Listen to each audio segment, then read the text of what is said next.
called The Death of a Teen and a Star Named David. The teen, of course, is Celeste Rivas Hernandez. The David is a 20-year-old superstar in the making who spells his name D4vd, but whose legal name is David Anthony Burke.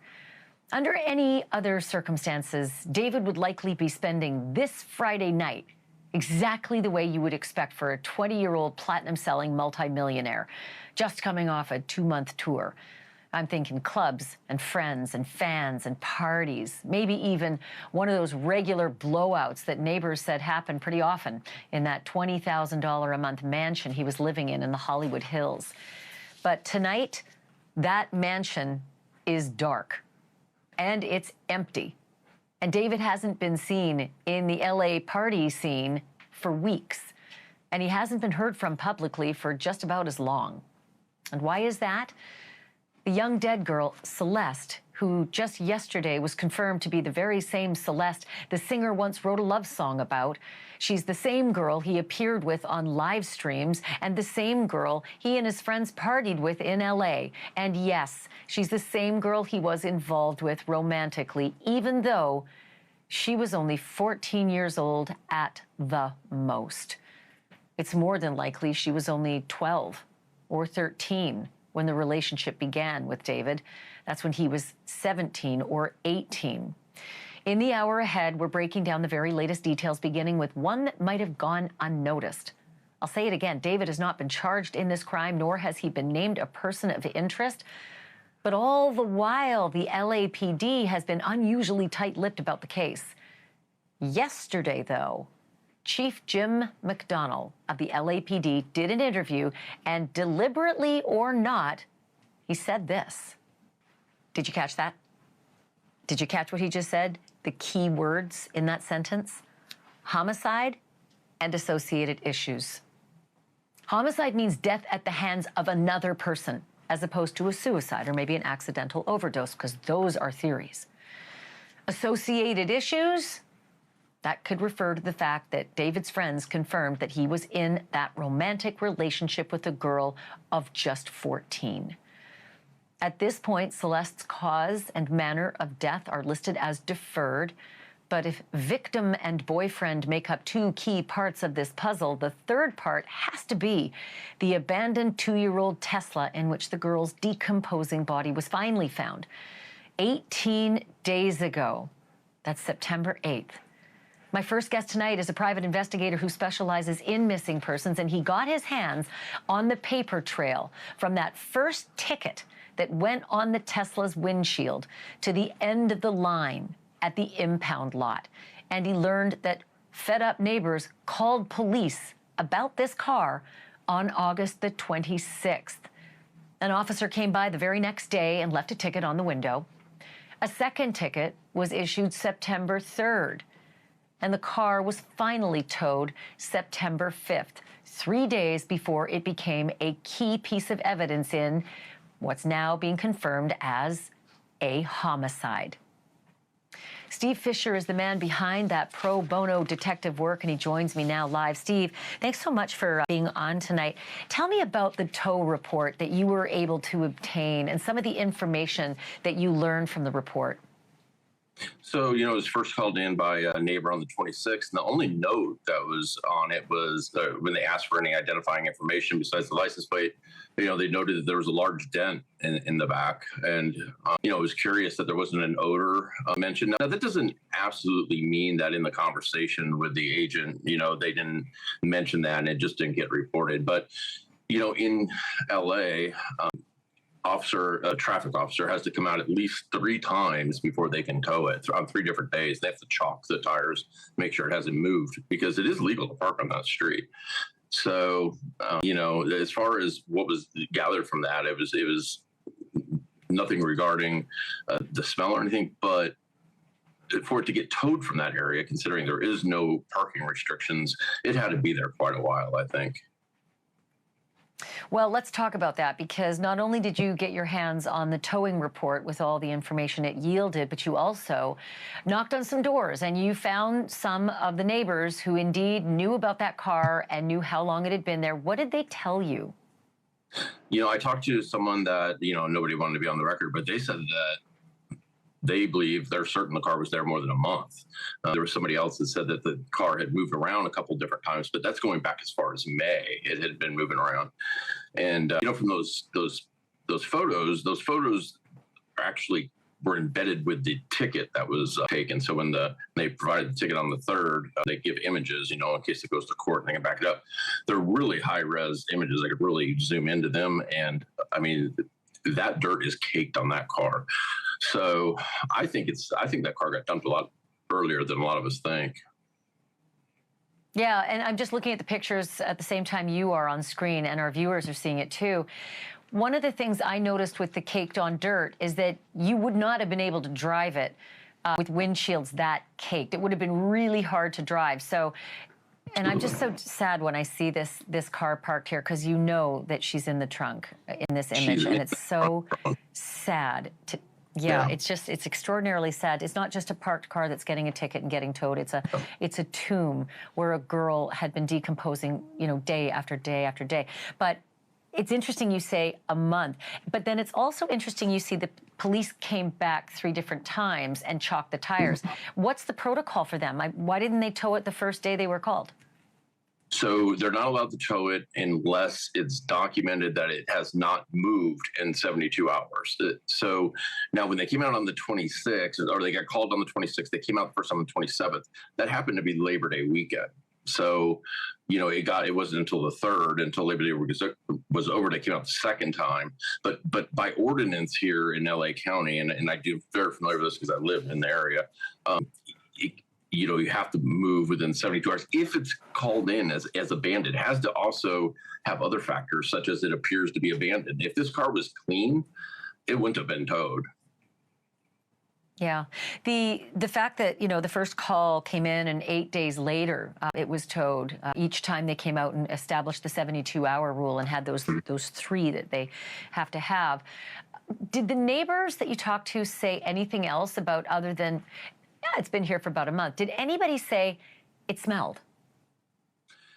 Not that I talked to. I know that I've seen reports that somebody did, but not that I talked to. However, the street that it's on, and I don't know if this was done on purpose or not, but the street, Bluebird, is just this little street with about 6 houses on it. It kind of makes a semicircle that wraps from one end of Doheny and meets back up at Doheny. So it's not a super traveled street. Now, Doheny is, so you drive by it, but where it was is kind of like a strategic area where there's only, see that road right there wraps around to the right, and then it connects again to the main road. So there's not too many people that will walk by it. And these hedges on this house are so high that it really takes out people walking on the other side of the vehicle. So I don't know if it was actually done strategically, but if you're going to leave it somewhere, that's as good a place to leave it as any.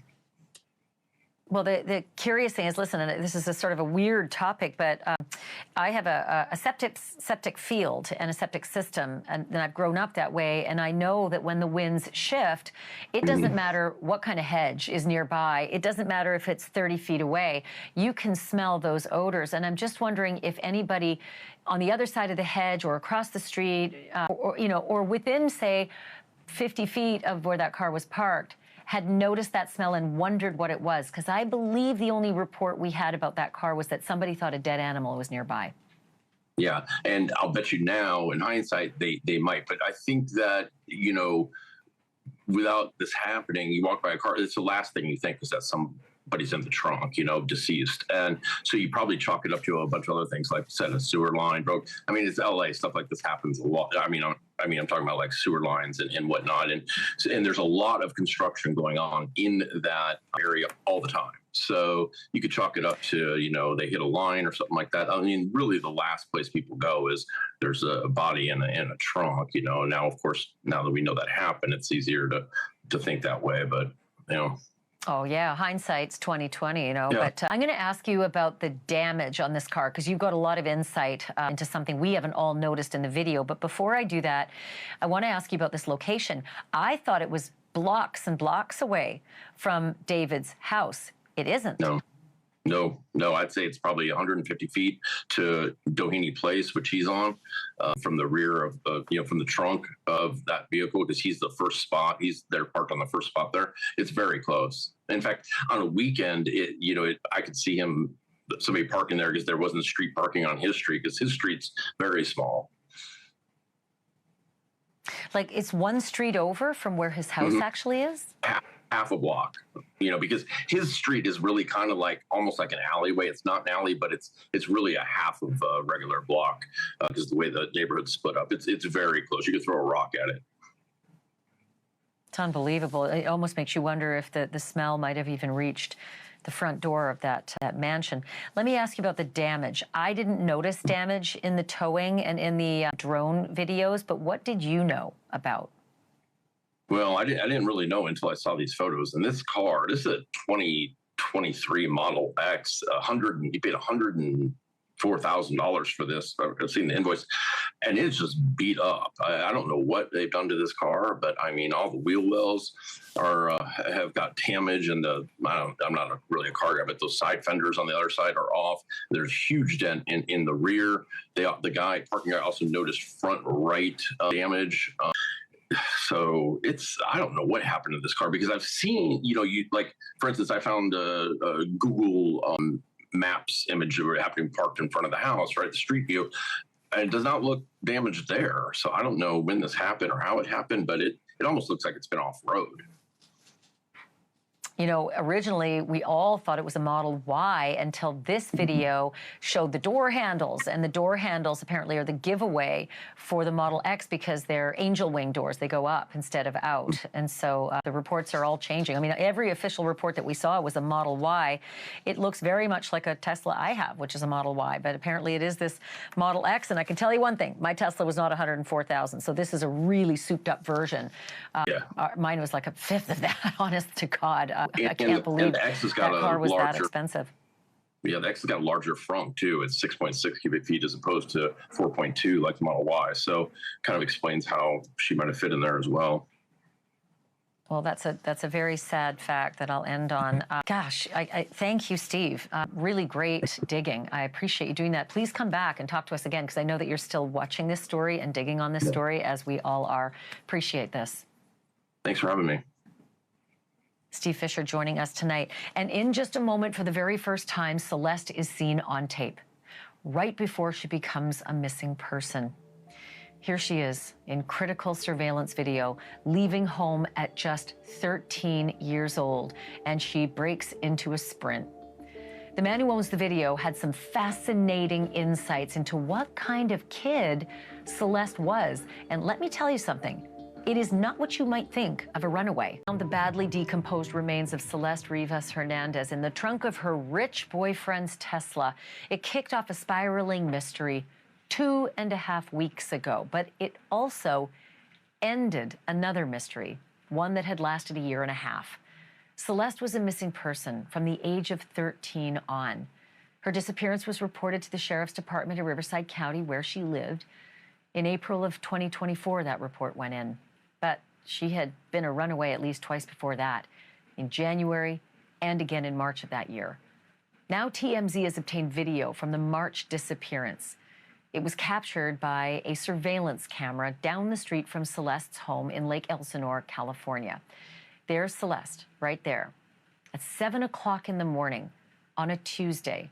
This was March 19th. Where she's going and why she starts to run is unclear, but one thing is certain. This minute-long video is critical to what came next in her young life, as is personal information about Celeste herself from the man who owns the cameras. I spoke a short time ago about all of this with TMZ executive producer Charles Ladibaudiere, and here's our conversation. Charles, tell me about this video, when it was taken, and the significance of the date and time.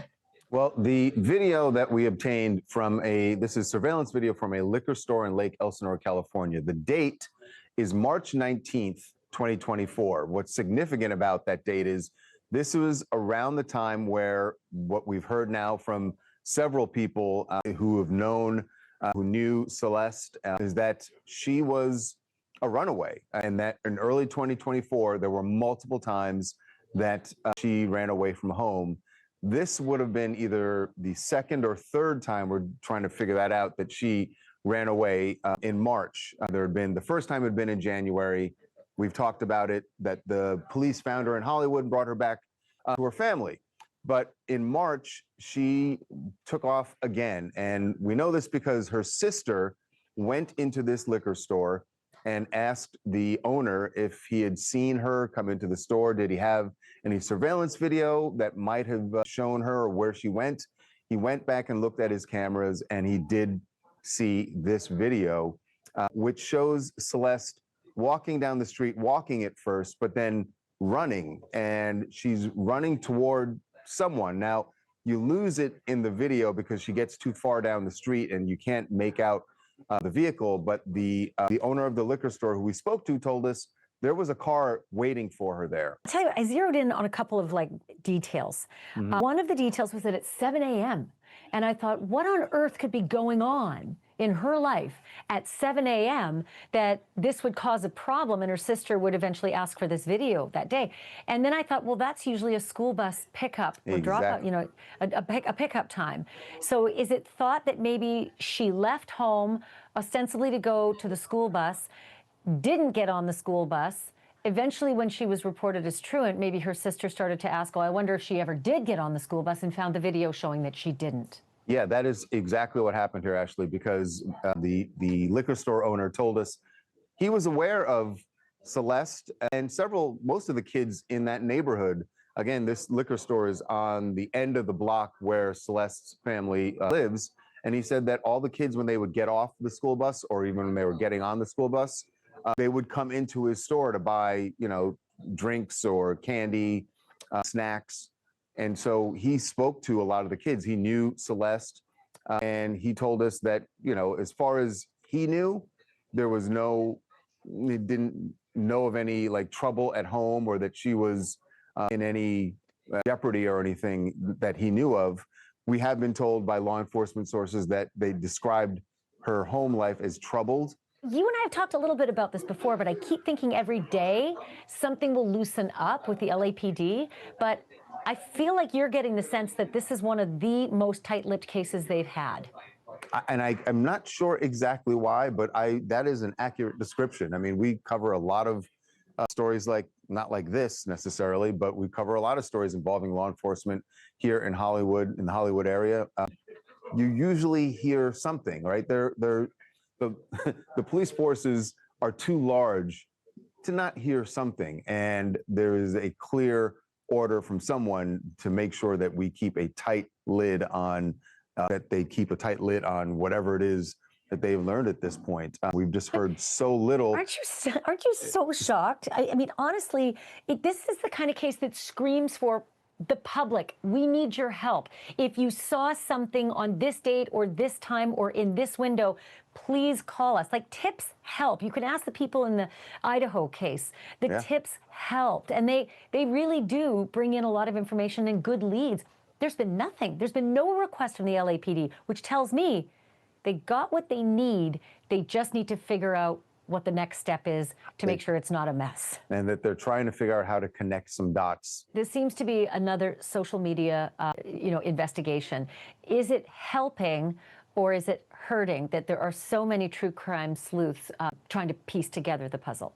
I think, you said this just a few minutes ago, Ashley, that public tips help, right? And there are certainly, and I would imagine the LAPD is people who are looking at specializing in social media, combing through some of this material that's out there.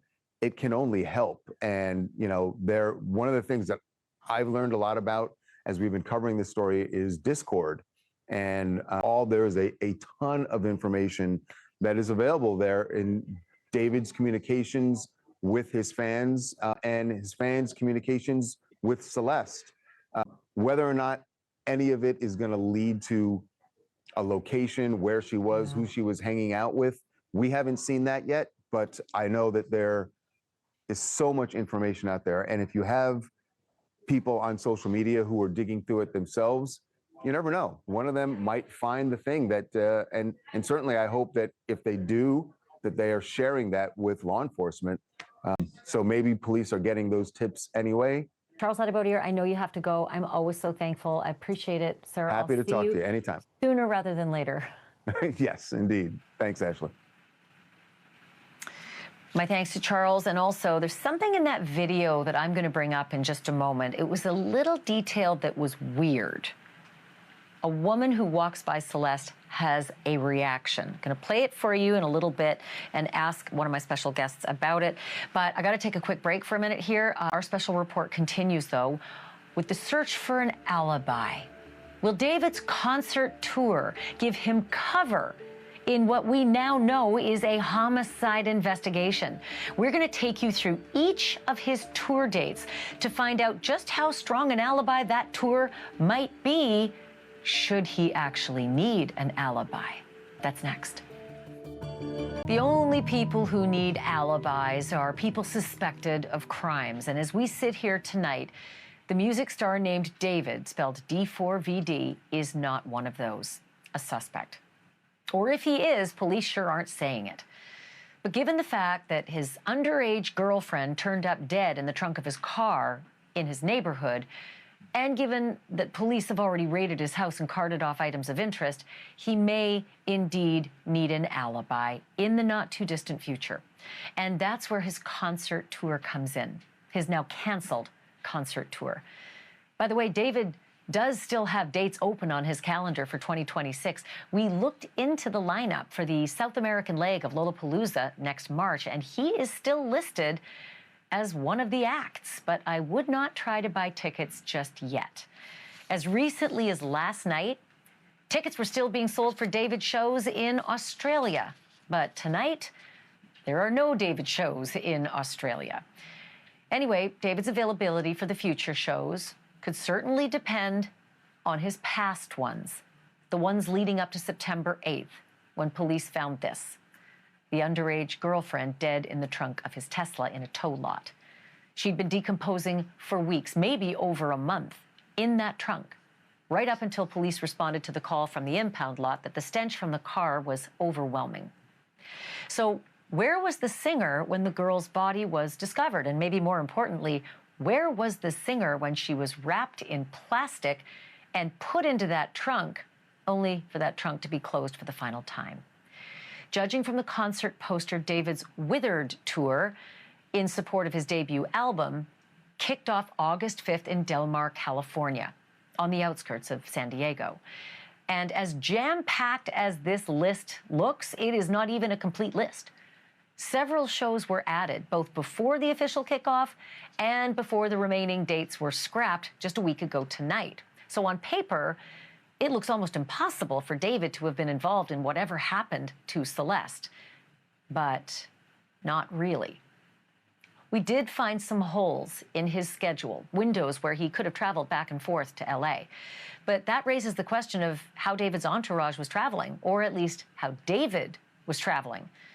The tour was laid out in geographical order, the way you would hit those cities if you were, say, driving a tour bus. But nowhere in the articles or the posts is there any mention of a bus. The only transportation that's ever shown or referenced is an airplane, sometimes a private plane, which opens up a lot of possibilities. But there is still the question of time. And to figure that out, we cross-checked a couple of key resources. Concertarchives.org tracks every show by every artist you can name, often including videos, photos, and even set lists. We also looked at David's personal tour diary. He has an Instagram account just for his concerts called Concerts and Travels called David Tour. And what did we find? Back on July 30th, David played a show at the Warfield Theater in San Francisco. It wasn't an official tour date, and it wasn't on his schedule, so maybe it was just like a tune-up show to get ready for the tour. He had 3 days off after that, until his next date, August 2nd, in Del Mar. Also not listed on the tour schedule, he played there on August 2nd, had another 2 days off, and then played again on the 5th, leaving plenty of time to get back and forth to Los Angeles, even if by bike. Between the start of his tour and the first week of September, it looks like David had 13 different days off from this tour. July 31st, August 3rd, 4th, 7th, 10th, 11th, 14th, 18th, 21st, 25th, 27th, 31st, and September 1st. But the only chunks of time where he had more than 1 day off in a row, those happened on August 3rd and 4th, and August 10th and 11th. And then again, August 31st and September 1st. It looks like we can account for his whereabouts, though, on that third set of days, August 31st and September 1st, and here's how. On the 1st, he posted this photo of himself and his photographer next to a private plane. Pay attention to what David is wearing in this picture. Also pay attention to his hairstyle, because when we checked his main Instagram against his travel Instagram, we found this video of David.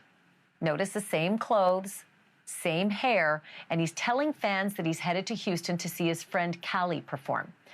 That video was posted on September 7th, but that does not mean that it was shot on September 7th, right? It was actually more than likely shot on September 1st, just like this one, the picture of him next to the private plane, wearing the same clothes with the same hairstyle.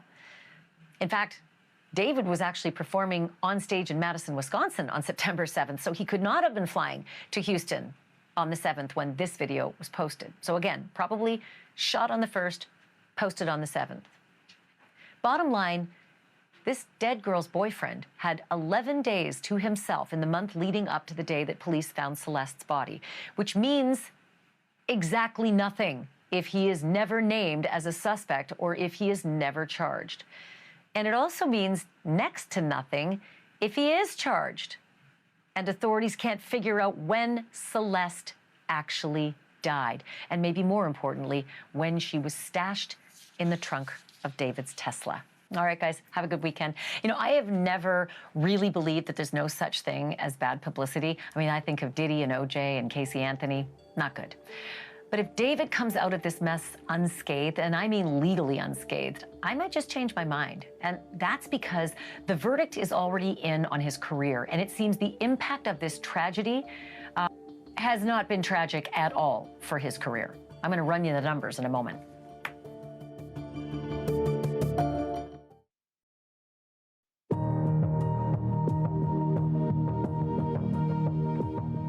If you didn't know the R&B singer named David, spelled D4vd, a few weeks ago, but now you do, and if you downloaded one of his songs for the first time and became a fan, it is not because of anything his manager, his record label, or his PR team did.